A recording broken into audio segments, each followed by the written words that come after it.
right, so now this far we have built a whole bunch of Docker images, we've run them, and we've gotten started on Docker Compose using the logs, all that kind of fun stuff. Now what we want to do is we want to have various Docker containers running within a Docker Compose service, and we want for them to talk to each other, because that is where the magic happens, is when containers, and you know what, for that matter, people, just when everything starts talking to each other, that's great. So in this particular lesson, what we're in this Connect MySQL project folder. It's available for you in the downloads in this lecture. And what I'm looking at right now is the README. We're going to go over that quick to just give a brief overview of the project.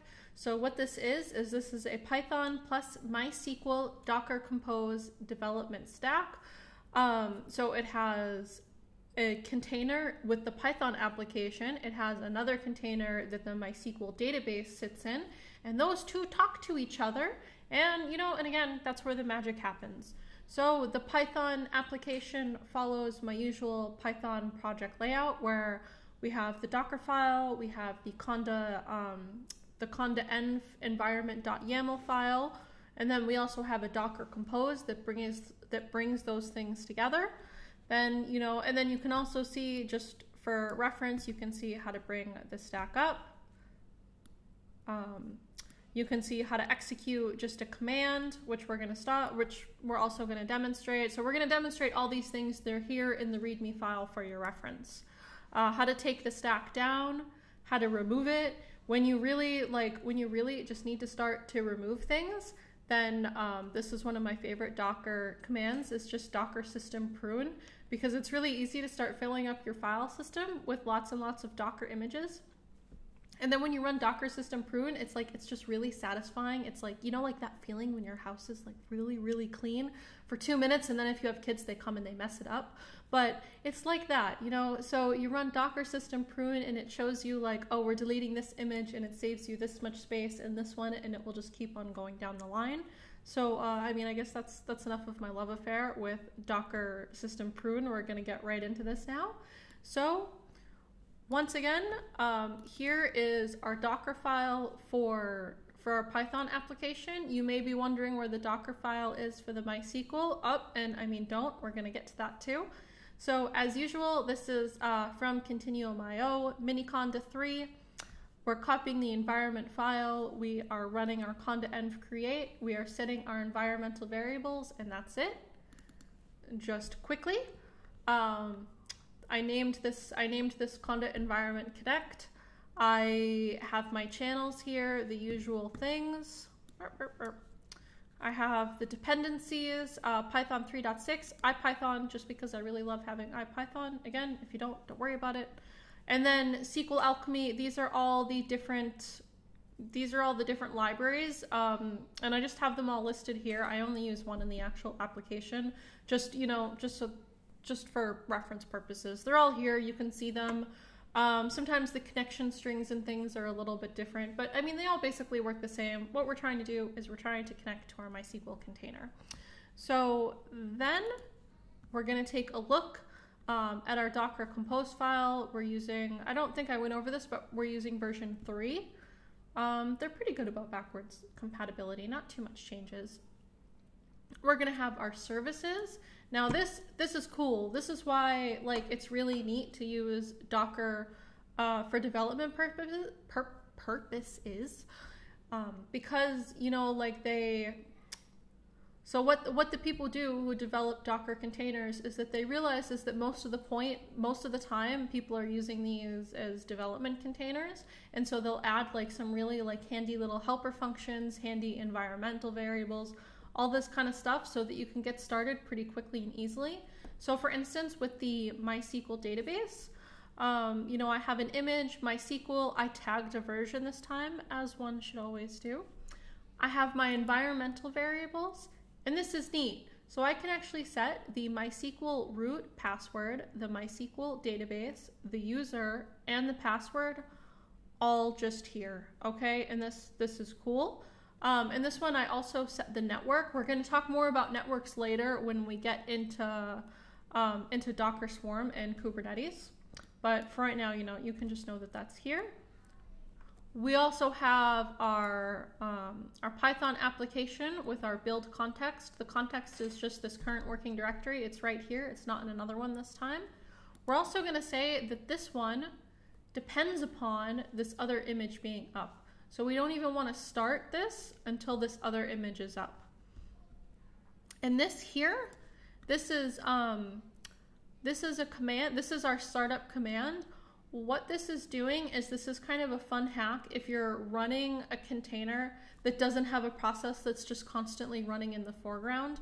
What you can do is you can just run this tail -f dev null, and it's like, and then that will just give you a dummy process that's just always running in the foreground, so that then you can use even just a regular Docker, just like a regular Docker image, sorry, not necessarily a container, as as a service in your Docker Compose file, which is nice because then you get all the nice things. You get the logging, you get the nice naming conventions, you get, you get all the things that I like. You get, okay, I don't have to remember stuff, which is, such a bonus for me. So now that we have all of that covered, what we're gonna do is we are actually gonna bring up our Docker dev stack.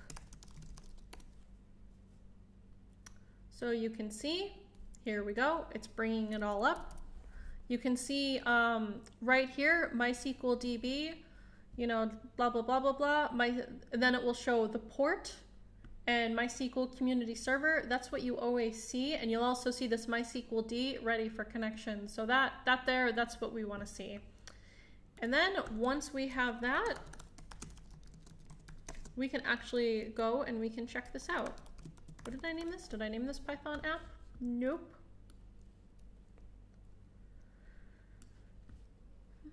Oh, it's because I didn't give a command. Okay, so Docker Compose exec Python app, and then because I didn't do this properly, it spit out the help menu, but what this should have been is Docker Compose exec Python app bash. All right, and now I am sitting in my container. The current conda environment is connect. And I'm just gonna fire up an IPython console directly from here. And you can actually see my IDE is complaining a little bit because I don't have it set up properly. I am gonna put in a module that is specifically how to set up your IDE with working with Docker and with Docker Compose. And that's really handy because then you don't get this nonsense here where the IDE is like, oh, hey, you don't have this stuff installed. These packages don't exist. They do exist. They just exist in my Docker Compose container. So, where was I? Okay, so I'm just gonna take this and just cut and paste this. Okay. This one, figuring out the connection strings and things was a little bit tricky. I don't remember exactly what happened, but I think like occasionally when you install things from Conda, like something funny happens, and I think like I could have installed something from pip and then a different connection library would have worked. But in this particular instance, this one worked. And I'm gonna go over all these things in a minute, but I just want to show you is just kind of, a quick win because I love my quick wins. Okay, so what I did here was I called up the libraries to connect to the MySQL database. I gave this the MySQL connection string. We're gonna go over this in a minute. And then pretty much I just ran just a quick command to just simply show databases. That's what this is. Connection execute show databases. So now I'm gonna show you this connection string. This is something like, this hugely tripped me up for the longest time. I got so confused by this and I had such a hard time with it. So I'm gonna show you and I am gonna hammer this point home so that you don't get confused by it too. Okay, so what happens here? And I'm gonna bring this here just so that I can show you.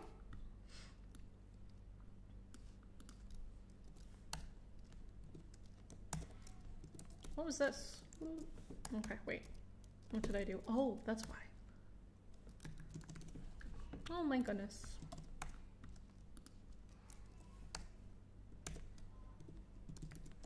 Okay, so this is the MySQL connection string. There's a method to the madness, okay? There certainly is.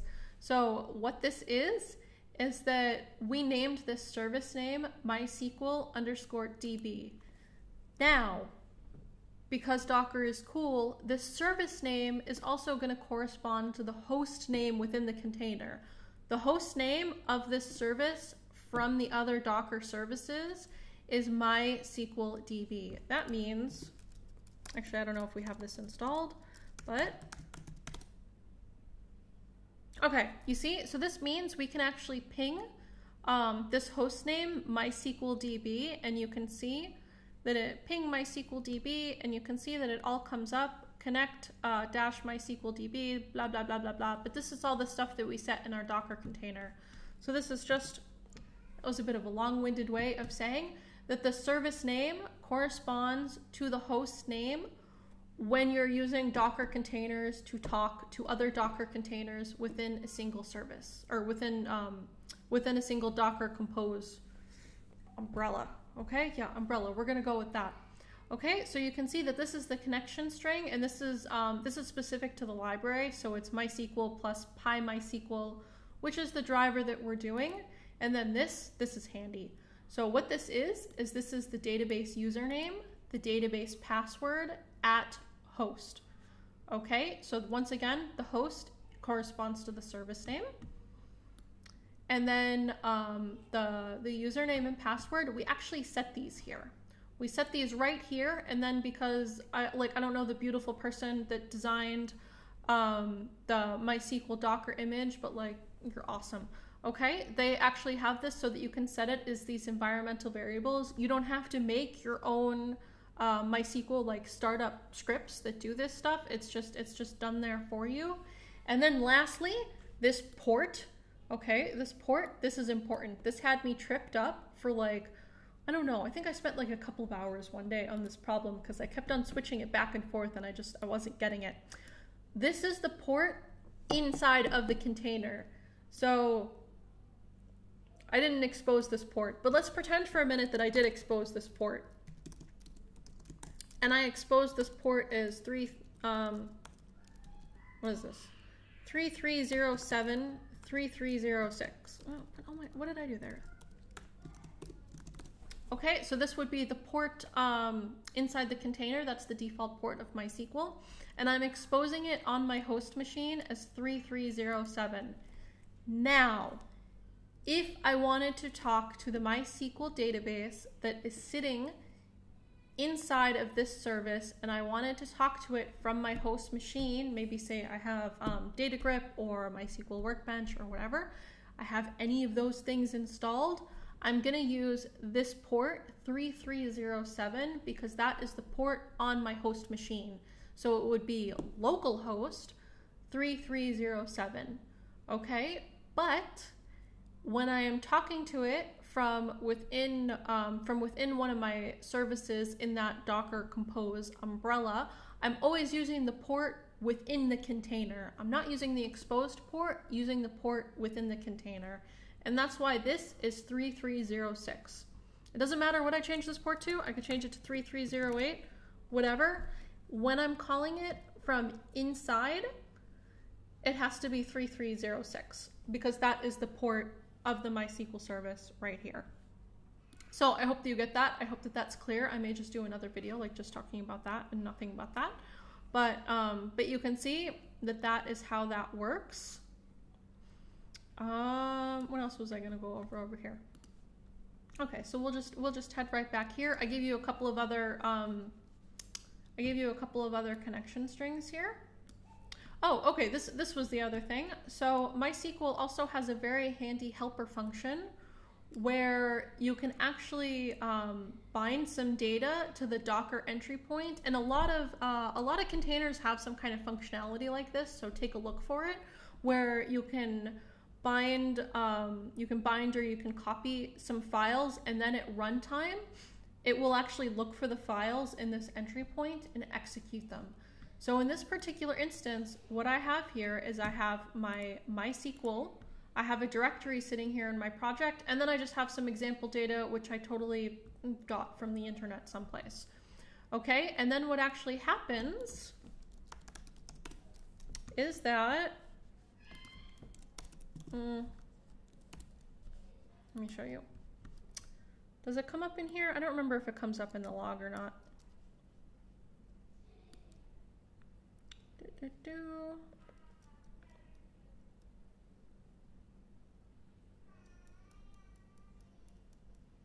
Okay, so it doesn't actually come up in the logs. I think in other ones it comes up in the logs, but whatever. That's fine. So this doesn't come up in the logs. But what happens is that when we ran our command here,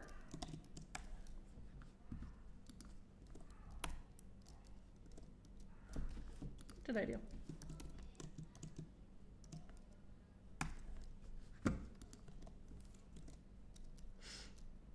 Okay, and then if I say, I don't know why I named that available tables. When I look at the available databases, one of the databases that comes up is employees. And that is because that is a database that I created here, MySQL database employees. Okay, so that is like the current database. And then actually, I mean, I'm really bad at SQL, like really bad. But I'm gonna try this out just for you guys.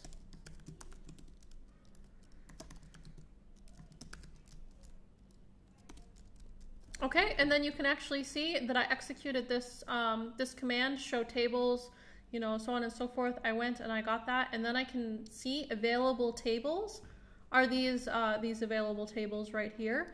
And then what that comes up from is that comes up from the fact that I have a SQL file, and it can only be one SQL file, or it could be a gzip SQL file, in this Docker entry point initdb. I don't remember how big this is, but I'll bring it up quick. Oh, and then my ID is complaining, whatever. But you can actually see, okay, this is just, this is a regular SQL script, create table employees. We can see, okay, here's our table employees, and then there's lots of things in there. Do we have any other one? Create table department manager. Okay, we see that too. So you can see that this is just like, this is a really handy way of doing things. I talked a bit earlier about setting up testing services and things. So say for instance, you have an application that uses a database. You can very quickly get something like this up and running where you're actually putting like some test data or even, you know, some real data into this database, and this works as a dev or even like a staging database for you, and then you can develop against that database instead of having to go and set up a real database. I mean, like this is just a really quick way of just getting started and just getting it done. You can also have, because it's Docker, you can have like multiple versions of MySQL installed, or you can have multiple versions of the MySQL Docker image. You know, like for Docker, that's not a problem. So it's not like trying to install 2 different versions of MySQL on your local computer, which would really not be fun. Here, it doesn't care. It's like, well, whatever. It's just another image. Just give me the tag, you know, have at it. You can do almost the exact same thing with the Postgres image. Doing it with MongoDB is a little bit different, but it's, you know, it's quite similar. So you can just see, like, you know, just how easy it is to get started, how a lot of communities have contributed Docker images and Docker files that have like all these like handy starter functions for you, that have really nice environmental variables set that actually like do stuff. So that's it for this lesson. So I hope that you can see, like, first of all, why it's so valuable to use Docker in your development environments, and then also the mapping between the host name of the image within the service and the service name. They're the same. And then also how you can get these different applications to finally talk to each other, because that is, I mean, ultimately that's what we're going for. We wouldn't really care about just having a bunch of images kind of just running around like chaos monkeys doing their own thing. We want for them to talk to each other and to do fun stuff. So that is it for this lesson. I will see you in the next one. Thanks. Bye.